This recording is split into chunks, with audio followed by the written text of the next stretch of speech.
Welcome friends, আপনারা দেখছেন help for education channel. আজকে রেশন কার্ড সম্বন্ধে একটি গুরুত্বপূর্ণ ভিডিও। বাপের বাড়ি থেকে শ্বশুর বাড়িতে রেশন কার্ডের ট্রান্সফার কিভাবে করবেন, how to change address of digital ration card এবং কি কি ডকুমেন্টস লাগবে। বিবাহের পর রেশন কার্ডের ঠিকানার পরিবর্তন হবে, আপনারা কোন ফর্ম ফিল আপ করবেন এবং কিভাবে ফিল আপ করবেন এবং কি কি ডকুমেন্ট লাগবে সম্পূর্ণ ভিডিওর মাধ্যমে দিয়ে দেওয়া হয়েছে। আপনারা সম্পূর্ণ ভিডিও দেখুন, তার আগে চ্যানেলটিকে সাবস্ক্রাইব করে রাখুন। এখন দেখছি আমরা ফর্ম 6, এই 6 নম্বর ফর্মটি আপনারা দুয়ারে সরকার ক্যাম্প থেকে নিয়ে নিতে পারবেন, অথবা কিভাবে ডাউনলোড করবেন এই ফর্মটি আমি একটা ভিডিওর মাধ্যমে দেখিয়ে দিয়েছি। আপনারা এই ভিডিও শেষে স্ক্রিনে পেয়ে যাবেন যে আপনারা ফর্মটি কিভাবে ডাউনলোড করবেন, অথবা আপনারা দুয়ারে সরকার ক্যাম্প থেকেও সংগ্রহ করে নিতে পারবেন। তো বন্ধুরা, চলুন আমরা দেখি ফর্মটি ফিল আপ করে আমি দেখিয়ে দিচ্ছি যে কীভাবে ফর্মটি ফিল আপ করবেন। অনেকের ভুল হয়ে যাচ্ছে, তো ভুল হলে বাতিল হয়ে যাবে, তাই দেরি না করে আপনারা সম্পূর্ণ ভিডিওটি দেখুন, স্কিপ না করে। চলুন আমরা ফিল আপটা করে নিচ্ছি। এই যে ফর্মটি, ফর্ম নম্বর 16, দেখুন লেখা আছে application for change of ration shop or kerosene oil shop. Ration দোকান অথবা কেরোসিন দোকান পরিবর্তনের আবেদন। এখানে যেগুলো স্টার মার্ক দেওয়া আছে সেগুলি অবশ্যই ফিল আপ করতে হবে। দেখুন, আমরা প্রথমে চলে যাব section A, existing card type and number of the head of family any other member for the change of FPS. এটা এ নম্বর ফর্মটি চেঞ্জ করার বা লেখার কোনো দরকার নেই, এটি ফিল আপ করতে হবে না, কারণ এটিতে লেখা আছে সমস্ত পরিবার যদি চেঞ্জ করতে চান রেশন দোকান, তাহলেই এটি আপনারা ফিল আপ করবেন। আমরা চলে যাব সেকশন বি এর দিকে। সেকশন বিতে লেখা আছে details of members if only some members. কিছু মেম্বার যদি অ্যাপ্লিকেশন করছেন, অ্যান্ড নট ফর হল, সমস্ত পরিবারের জন্য নয় এটি। তো আমরা প্রথমে নেম স্টার মার্ক দেওয়া আছে, নামটি লিখব। যার যিনি বিবাহ করেছেন, যিনি শ্বশুরবাড়ি আসছেন বাপের বাড়ি থেকে, তার নামটি এখানে লিখতে হবে। যার রেশন কার্ডটি পরিবর্তন হবে, রেশন কার্ডের ঠিকানা এবং রেশন দোকান পরিবর্তন করবেন, তার নামটা এখানে লিখতে হবে। তা আমরা লিখে দিয়েছি এখানে অনিতা দাস। এরপরে রেশন কার্ড টাইপ, তার রেশন কার্ডটি ওখানে যেটি ছিল বাপের বাড়িতে, যে রেশন কার্ডটি ছিল সেটি কী ধরনের ছিল, AAY না PHH যেটা ছিল সেটাতে আপনারা টিক চিহ্ন দিবেন। দেখুন আমি দিয়ে দিয়েছি। এরপরে তার নিচে আছে রেশন কার্ড নাম্বার, তার রেশন কার্ডটির নাম্বার কত সেই নাম্বারটি এখানে বসানো হলো। এরপরে তার নিচের ঘরে লেখা আছে হুয়েদার পারসন উইথ ডিসেবিলিটি। যদি তিনি PWD বা ডিসেবিলিটির হন তাহলে ইয়েসে ক্লিক করবেন, আর যদি না হন তাহলে নতে ক্লিক করবেন। নতে আমরা রাইট চিহ্ন দিয়েছি এখানে। এরপরে 2 নম্বর ঘরের নেম 2, এখানে যদি কোনো ফ্যামিলির সদস্যের যদি পরিবর্তন করতে চান রেশন দোকান, অথবা বিবাহের পর রেশন কার্ডের যে ঠিকানা পরিবর্তন করতে চান, তাহলে আপনারা লিখবেন। যেহেতু বিবাহের পরে ঠিকানা পরিবর্তন করা হচ্ছে এখানে, তাই একজনের নাম লেখা হয়েছে যিনি বাপের বাড়ি থেকে শ্বশুরবাড়ি আসছেন, তার নামটা এখানে দেওয়া হয়েছে। এরকম করে নম্বর 3 পর্যন্ত দেওয়া আছে, সেগুলি আপনাদের কিছু লিখতে হবে না। সেকশন বিতে তাহলে আমরা যার পরিবর্তন করছেন রেশন কার্ড এবং তার ঠিকানা, তার নামটা লিখলাম, রেশন কার্ডের নাম্বার, কার্ড টাইপ এবং তিনি ডিসেবিলিটি কি না সেটা লেখা হয়ে গেল।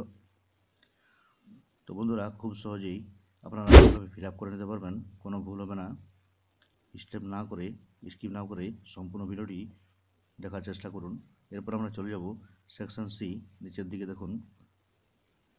সেকশন সিটি ফিল আপ করতে হবে আপনাদের কম্পালসারি। দেখুন লেখা আছে details of the new FPS or kerosene oil shop. যে রেশন কার্ডটি চেঞ্জ করা হচ্ছে সেই রেশন কার্ডটি কোন দোকানে রেশন তুলবে, মানে শ্বশুরবাড়ির যে রেশন দোকান সেই রেশন দোকানের নামটা এখানে লিখতে হবে।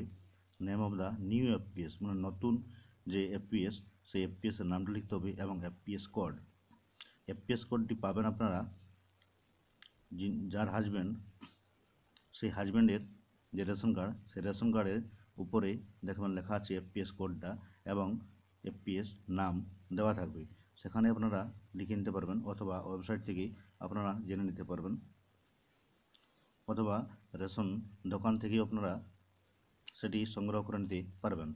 তারপরে নিচে লেখা আছে নেম অফ কেরোসিন শপ। যদি কেরোসিন শপ থাকে তাহলে সেই একই হবে, এবং কেরোসিন সব কোড একইটা লিখবেন, অথবা আলাদা হতে পারে, আপনারা দেখে নিতে পারবেন, যোগাযোগ করে নিয়ে লিখে নিতে পারবেন এখানে। তো বন্ধুরা বুঝতে পারলেন যে সেকশন সি ডিটেলস, যেখানে পরিবর্তন হচ্ছে সেই এফপিএস এর নাম এবং কোডটা লিখতে হবে। এরপর দেখুন তার নিচে আমরা চলে যাব section D, if applying for change of ration shop. Ration shop যদি পরিবর্তন করতে চান বিবাহের পরে, তাহলে এটি ফিল আপ করতে হবে। দেখুন name as in existing ration card, যে রেশন কার্ডটিতে যে নামটা দেওয়া ছিল অনিতা দাস, সেই রেশন কার্ডের নাম্বারটা সেই ওয়াইফের লিখতে হবে এখানে, এবং কার্ড ক্যাটাগরি পিএইচএইচ, কার্ড নম্বরটি লিখলেন, এবং বিবাহের পরে যে নামটি হবে নেম আফটার ম্যারেজ অথবা ডিভোর্স, তাহলে সেই নামটাই চেঞ্জ হতে পারে।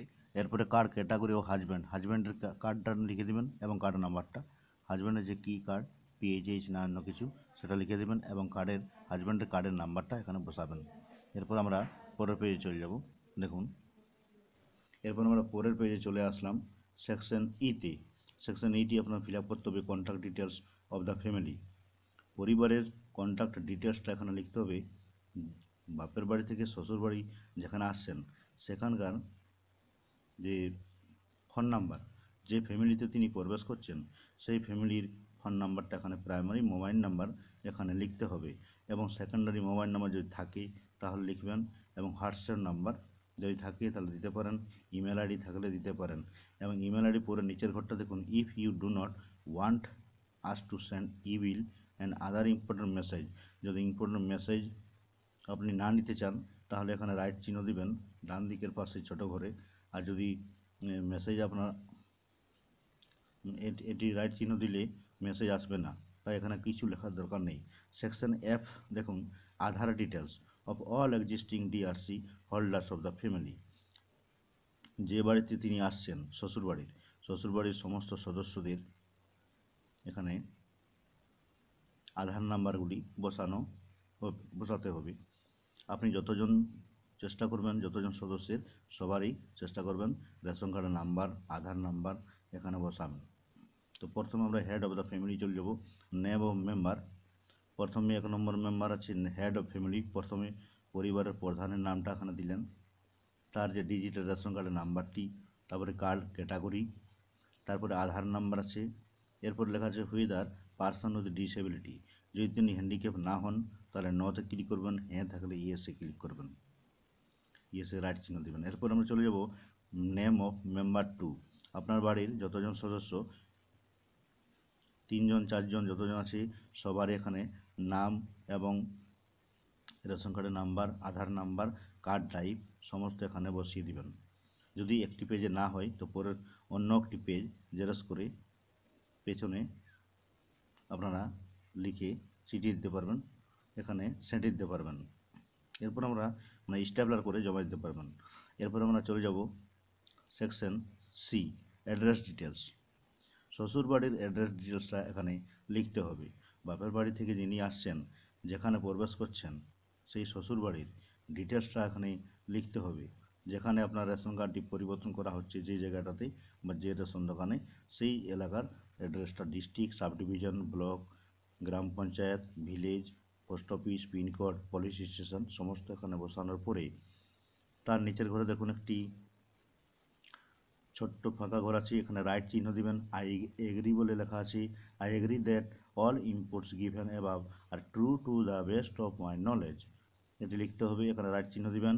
তার নিচে বাম দিকে ডেট আর ডান দিকে সিগনেচারটি এখানে কার করবেন, যিনি বাপের বাড়ি থেকে শ্বশুর বাড়ি আসছেন তার সিগনেচারটা এখানে লাগবে, তাকে এখানে সিগনেচার করতে হবে।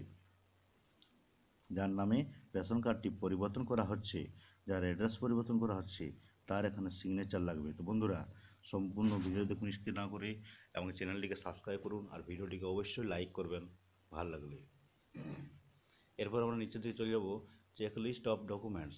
আপনাকে কী কী ডকুমেন্টস এই ফর্মটির সাথে জমা দিতে হবে সেগুলি দেখুন, এক একটা লিস্ট দেওয়া আছে। Copy of Aadhaar documents of all the applicants, সমস্ত সদস্যদের পরিবারের সবার আধার কার্ডের জেরক্স কপি এখানে দেবেন, এবং যদি এজ 5-এর নিচে হয় বয়সটা তাহলে দেওয়ার দরকার নেই, এবং ম্যারেজ সার্টিফিকেট একটা জেরক্স কপি দিবেন এবং রেশন কার্ডের যে পরিবারের যিনি হেড তার রেশন কার্ডের জেরক্স কপি দিতে হবে। তো বন্ধুরা বুঝতে পারলেন আজকে এই হলো ভিডিও যে বাপের বাড়ি থেকে শ্বশুর বাড়িতে আসতে চাইলে যে রেশন কার্ডের পরিবর্তন কিভাবে করবেন, অ্যাড্রেস পরিবর্তন বিবাহের পরে কিভাবে করবেন। তো বন্ধুরা ভিডিওটি ভালো লাইক করুন এবং চ্যানেলটিকে অবশ্যই সাবস্ক্রাইব করে রাখবেন। Thank you.